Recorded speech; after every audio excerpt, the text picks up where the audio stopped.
آج کی رات ایک عظیم ہستی کی شہادت ہوئی صحابہ میں سے، جن کا نام ہے علی بن ابی طالب۔ میں اپنا تجزیہ پیش کر رہا ہوں، نہ کہ کسی اور کا، غلط بھی ہو سکتا۔ تمام صحابہ میں سب سے مظلوم ہستی علی بن ابی طالب، سب سے مظلوم ہستی، جن کی اولاد کا بچہ بچہ ذبح کر دیا گیا، خود بھی شہید ہوئے اور آگے نسل بھی ساری ذبح۔ آج کی رات 21ویں روزے حضرت علی رضی اللہ تعالیٰ عنہ پر حملہ ہوا، شہید تو پھر 2 دن کے بعد ہوئے، موت تو 2 دن کے بعد واقع ہوئی، لیکن 21 کی رات تھی۔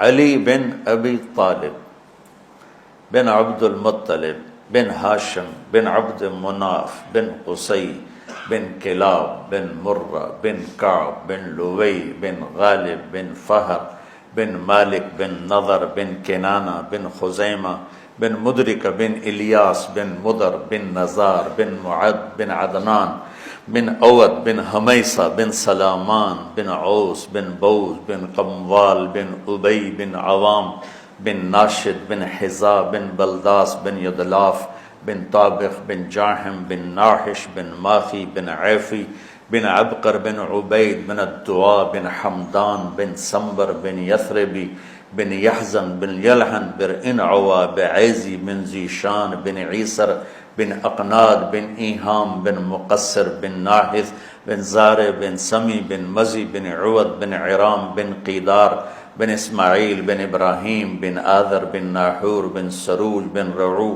بن فائج بن عابر بن ارفخشاد بن سام بن نوح بن لامک بن متوشال بن ادریس بن یرد بن ملحل بن قینان بن آنوش بن شیس و بن آدم علیہ السلام۔ آج ہمارا جی چاہ کہ میں امیر المومنین کا نسب بیان کروں کہ آج ان کی شہادت کی رات ہے، شہادت کا دن ہے، کہ جب اہل شام نے الگ حکومت اپنی قائم کر دی، حضرت علی کے مقابلے میں اپنی حکومت کا اعلان کر دیا تحکیم کے فیصلے کے بعد، اور اس پر خوارج کی ایک جماعت بن گئی، الگ ہو گئے، جنہوں نے پھر بڑی خوفناک جنگیں کی، بڑے زمانے تک وہ مسلمانوں کو نقصان پہنچاتے رہے۔ تو 3 خارجی اکٹھے ہوئے کہ جتنا فساد ہے نا اس کی جڑ ہے ایک عمرو بن عاص اور معاویہ بن ابی سفیان اور علی بن ابی طالب رضی اللہ تعالیٰ عنہ، ان تینوں کو قتل کر دو، فتنہ ختم ہو جائے گا۔ تو عمرو بن عاص اس دن آئے ہی نہیں، وہ مصر کے گورنر تھے، فجر کی نماز، تو جو ان کی جگہ آئے وہ مارے گئے، شہید ہو گئے۔ معاویہ رضی اللہ تعالیٰ عنہ پر اس نے وار کیا، لیکن وہ سر سے پھسل کے کمر پہ جا کے لگا اور کمر چھل گئی، لیکن اللہ نے زندگی بچا لی۔ تو عبد الرحمن بن ملجم جس نے حضرت علی کو شہید کیا، یہ آیا ہوا تھا کوفے میں، تو لوگوں نے کہا امیر المومنین یہ اس کے ارادے اچھے نہیں نظر آتے، تو اس کو ہم پکڑ نہ لیں۔ فرمان لگے تو مجھے پھر اللہ کی ملاقات کیسے ملے گی؟ میں تو تم میں نہیں رہنا چاہتا، میں تو اللہ سے ملنا چاہتا ہوں۔ حضرت علی کے ساتھیوں نے بڑی بے وفائی کی، بڑی بے وفائی کی، اس لیے میں کہہ رہا ہوں مظلوم ترین ہستی۔ بسر بن ابی ارطاط نے یمن پہ قبضہ کر لیا شام کے لشکر کی طرف سے، اور حضرت عبید اللہ بن عباس رضی اللہ تعالیٰ عنہ کے 2 بچے اپنے ہاتھوں سے ذبح کیے جیسے بکرا ذبح کیا جاتا۔ آل رسول کے 2 بچوں کو میں صنعاء میں اس مسجد میں گیا، وہیں ان کی قبریں موجود۔ تو حضرت علی بے قرار ہو کے نکلے کہ چلو اہل شام کے خلاف جہاد کریں، اور باہر شہر سے باہر جا کے خیمہ لگایا رات کو۔ صبح دیکھا تو ایک آدمی بھی نہیں آیا ہوا تھا، اکیلے تھے۔ تو پھر بڑے دکھی دل کے ساتھ واپس آئے اور اپنی داڑھی کو پکڑ کر کہنے لگے تو کب رنگین ہوگی؟ ایک دفعہ بیمار تھے تو کہنے لگے یا رسول اللہ مجھے لگتا ہے میری موت کا وقت آ گیا۔ میں نے کہا نہیں، تیری موت آئے گی جب اس خون سے یہ رنگین ہوگی، جب تیرے سر کے خون سے تیری داڑھی رنگین ہوگی، اس وقت تیری موت آئے گی۔ تو اس جملے کو یاد کر کے کہتے تو کب رنگین ہوگی، تو کب رنگین ہوگی۔ چونکہ ساتھی ساتھ چھوڑ گئے تھے تو شدید قسم کی بے وفائی کا سامنا ہوا۔ پھر آگے نسل ذبح۔ آپ نے حضرت حسین کا کربلا تو پڑھا ہوا، لیکن میں نے جو گلدستہ اہل بیت کے بعد میں نے جب پڑھا تو جو اس کمبخت ابو جعفر منصور نے آل حسن پہ ظلم توڑے، اللہ میرا ہچکی لگ گئی روتے روتے۔ ان کی ساری اولاد کو آخر میں پہلی دردناک سزائیں دی، دردناک سزائیں دی، اور پھر ان سب کو ایک کمرے میں بند کر کے چاروں طرف سے کمرہ ٹائٹ کر دیا، ہوا بند کر دی، گھٹ کے سارے شہید ہو گئے، اس کے تڑپ تڑپ کے سب اس میں شہید ہو گئے۔ اس لیے میں کہہ رہا ہوں سب سے مظلوم ہستی ہیں علی بن ابی طالب۔ تو فرمانے لگے اس کو پکڑو گے تو میں شہید کیسے ہوں گا۔ پھر ایک دن دیکھا کہ لوگ گھر گوار پہرا دے رہے تھے۔ آپ نے کہا کیا کر رہے ہو؟ کہا جی وہ آپ کا خطرہ ہے، پہرا دے رہے ہیں۔ کہنے لگے کس سے دے رہے ہو؟ زمین والوں سے، آسمان والوں سے؟ وہ کہنے لگے جی آسمان والوں سے کون دے سکتا، زمین والوں سے پہرا دینے کا۔ بیٹا جا کے سو جاؤ، آسمان والا فیصلہ کرتا ہے تو زمینی پہرے کام نہیں آتے، جاؤ، اور فیصلے آسمان سے اترتے ہیں، زمین پہ نہیں اترتے۔ تو 21 رمضان کو فجر کی نماز میں اس نے آ کے جو وار وہ سیدھا سر پہ لگا تو سر پھٹ گیا، تلوار دماغ میں چلی گئی، شور مچ گیا، پکڑا گیا۔ اب دیکھنا حضرت علی کے اخلاق۔ لوگ اکٹھے ہو گئے، حضرت زینب کو پتہ چلا تو وہ بھاگی بھاگی آئیں اور رونے لگی، واہ ابتا واہ ابتا۔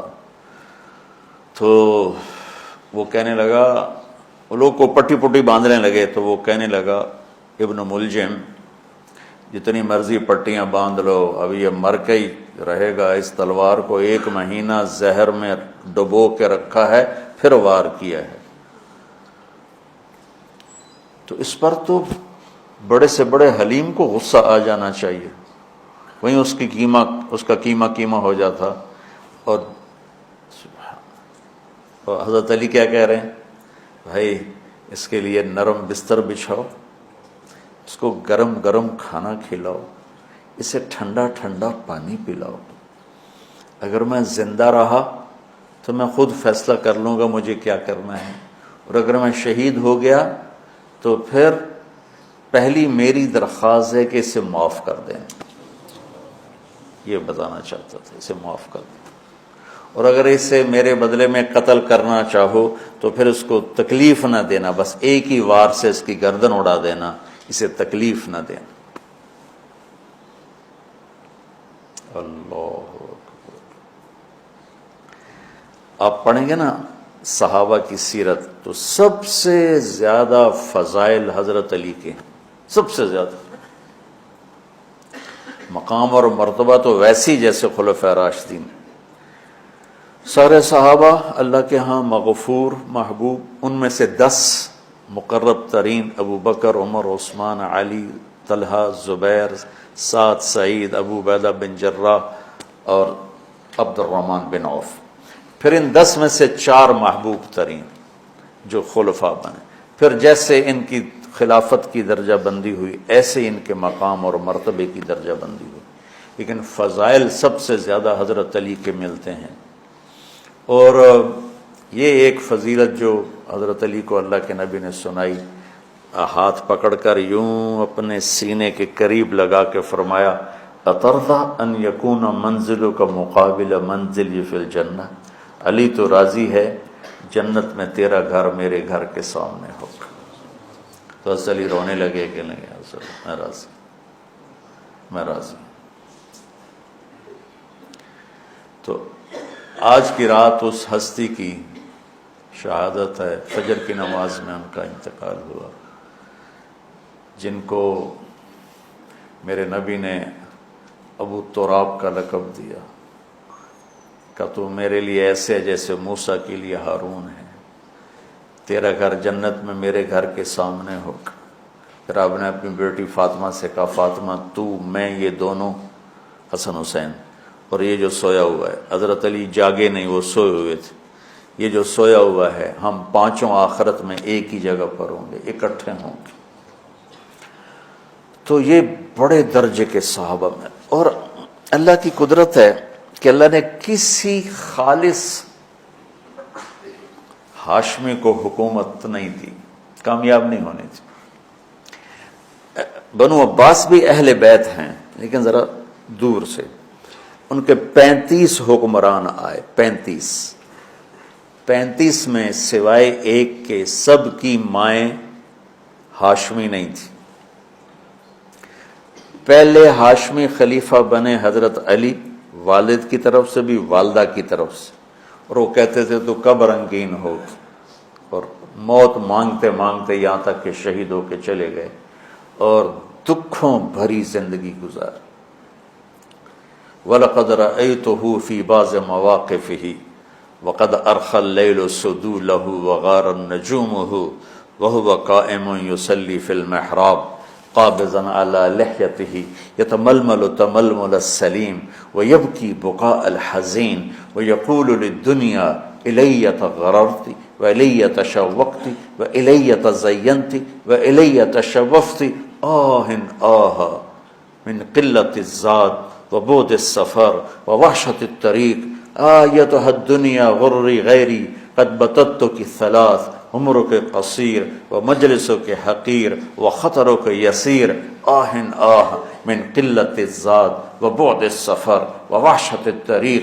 یہ درد بھری فریاد ان کی روز ہوتی تھی، رات ایسے تڑپتے تھے جیسے سانپ کا ڈسا تڑپتا ہے، اور ایسے روتے تھے جیسے دکھوں کا مارا روتا ہے۔ شہید ہو گئے۔ حضرت حسن کو حکومت ملی، ہاشمی کے بیٹے، ہاشمیہ کے بیٹے 6 مہینے بعد چھوڑ کے دستبردار ہو گئے۔ پھر بنو عباس کے 35 خلفاء میں امین کو حکومت ملی۔ امین کی ماں بھی ہاشمی تھی، باپ بھی ہاشمی، ہارون باپ اور زبیدہ ماں۔ زبیدہ ہاشمیہ تھی اور ہارون ہاشمی تھا۔ مامون اس کا بھائی باندی کا بیٹا تھا، امین زبیدہ کا بیٹا تھا، اور ہارون نے زبیدہ کے پریشر میں وصیت نامہ امین کے لیے لکھوایا اور بعد میں مامون، کہ پہلے خلیفہ امین ہوگا، امین کے بعد مامون ہوگا۔ امین کو 2 سال کے بعد مامون نے قتل کروا دیا اور حکومت پہ قبضہ کر لی۔ کسی خالص ہاشمی کی حکومت نہیں چلی۔ اور امام حسن نے حضرت امام حسین کو بلا کے فرمایا کہ میرے بھائی ایک وصیت کرتا ہوں جب انتقال کا وقت، کہ میں نے دیکھ لیا ہے اللہ نے ہمیں نبوت دی ہے، ہمیں حکومت نہیں دے گا۔ حضرت حسن کو اللہ نے اللہ کے نبی والی فراست دی تھی۔ امام حسن اس فراست کے مالک تھے جو اللہ کے نبی کو اللہ نے دی تھی، وہاں سے حصہ ملا تھا فراست کا۔ عجب عجب باتیں فرمائیں۔ جب حضرت علی نے مدینہ چھوڑنے کا ارادہ کیا، ابا جان مدینہ نہ چھوڑو، مدینہ نہ چھوڑو، آپ اکیلے ہو جاؤ گے، آپ تنہا ہو جاؤ گے، مدینہ نہ چھوڑو۔ تو امین کو مامون نے قتل کروا دیا اور پھر اس نے خود 20 سال حکومت کی۔ تو اللہ تعالیٰ نے اہل بیت کو حکومت سے گندہ ہی نہیں ہونے دیا۔